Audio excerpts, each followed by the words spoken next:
house of God. We're going to continue to do this because everybody's got their own agendas.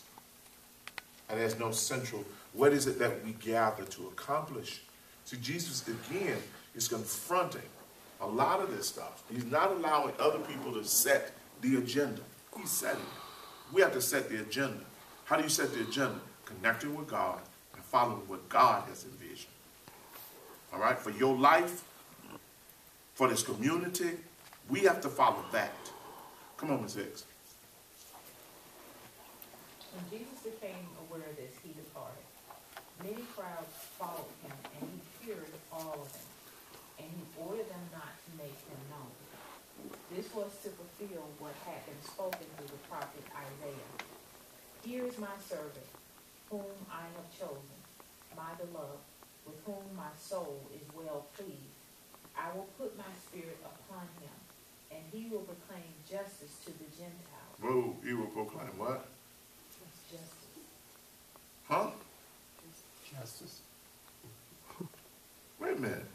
All this we supposed to be saying, and he's proclaiming justice? This is my son, my child, if you using it. I am well pleased. His purpose is to proclaim justice. Really? In a Roman society, he's going to come and talk about order, truth, justice in a society that says we in power, do what we say do. How long y'all think he's going to be there? He's going against every system, yet we embrace all their systems. You ask me where the power was, it's right there. That's the text. What did he come to do? And look at the funny part about it here. Listen to what happened. Christina, you read this. You said, he is healing. And folk followed. You mean he didn't go and put a billboard up? Is that what you're telling me? He didn't have to have flashing neon lights. People followed him. Why? Say it again. Because he healed them. He meets them where they are. So when the church does what God empowers it to do, broken people do what? You ain't got to stand outside and say, hey, please come to church. You don't have to stand outside and put a billboard up. Because of how he is connecting with their lives, people follow him.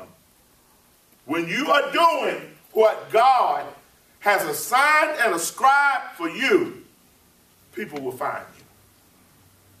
Because they'll start seeing it in the lives of other people. Something inside of your life says, you're in alignment. I see it in your face. I see it in your spirit. And they'll follow. But when you're in fighting, the power of God is hindered. And that's what we keep hearing. The vision is skewed. Because you're as broken as the people who would come to you. And it's interesting to me that he talks about justice. Because that more order, that truth, that God has put harmoniously the universe to operate in certain ways and in certain places. Now, here is Christ coming back in telling them how their lives need to line up with this, match up with this, which breaks the Roman control of them, and they start living a different life. They create a different community. Guess what? Everybody wants to be a part of that community. That's the reason why the government has worked so hard in getting us aligned with its systems. That's the reason why society has gotten us to where we can't live without the 60-inch plasma. We can't live without all of this other stuff and thing. So now we put ourselves in bondage to them.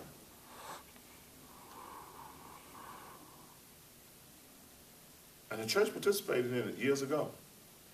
Don't tithe where you are. Don't be a financial steward of what God has given to you. Tithe where you know God is taking you.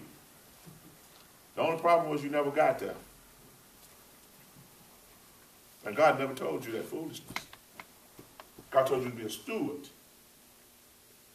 to be faithful over what God has given you. So now, folks got in debt, folks got overburdened, and what happened? They lost their homes. They lost the cars that they thought they couldn't live without.